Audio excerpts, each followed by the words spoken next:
आसुर विवाह के लक्षण। इस विवाह में वर के बंधु बांधवों अर्थात भाई, माता पिता, संबंधियों आदि को और कन्या को भी यथाशक्ति धन देकर माता पिता द्वारा अपनी इच्छा से अर्थात कन्या की इच्छा या सहमति की अपेक्षा करके कन्या का विवाह किया जाता है। इसको इस प्रकार भी कह सकते हैं कि धन के लोभी माता पिता कन्या या लड़के की इच्छाओं को अपेक्षा करके या उन्हें महत्व न देकर आपस में धन ले देकर अपनी इच्छा से जो विवाह कर देते हैं वह आसुर विवाह है। मनु इसे निंदनीय और अधर्म मानते हैं। मन में प्रश्न आता है, असुर किनको कहते हैं? जो देवताओं के समान नहीं है, जो देवताओं के समान निस्वार्थ, परोपकार, त्याग आदि की भावनाओं वाले नहीं है, जो केवल अपने देह और प्राणों के भरण पोषण में लगे रहते हैं और अपने स्वार्थ, सुख सुविधा को पूरा करने के लिए तरह तरह के छल, प्रपंच, माया जाल आदि रचते हैं, ऐसे व्यक्ति असुर कहलाते हैं। गांधर्व विवाह के लक्षण। लड़का और लड़की दोनों अपनी इच्छा से परस्पर संयोग होकर शारीरिक संबंध स्थापित करना और अपने आप को पति पत्नी के रूप में मानकर विवाह कर लेना, यह गांधर्व विवाह है। मनु इसे भी निंदनीय एवं अधर्मानुकूल मानते हैं।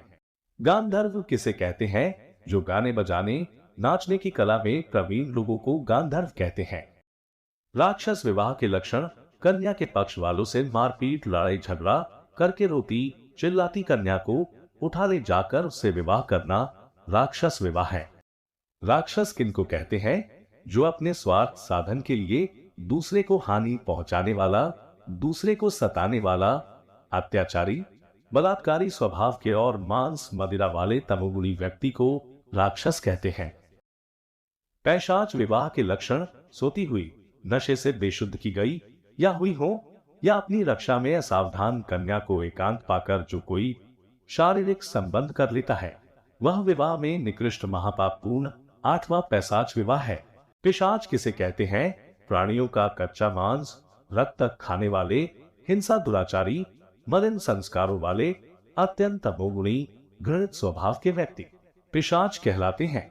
प्रथम 4 उत्तम विवाहों से लाभ। ब्रह्म, दैव, आर्ष, प्राजापत्य, इन चारों विवाह में पाणी ग्रहण किए हुए स्त्री पुरुषों से जो संतान उत्पन्न होते हैं वे वेदादि विद्या से तेजस्वी आप्त पुरुषों के समान होते हैं।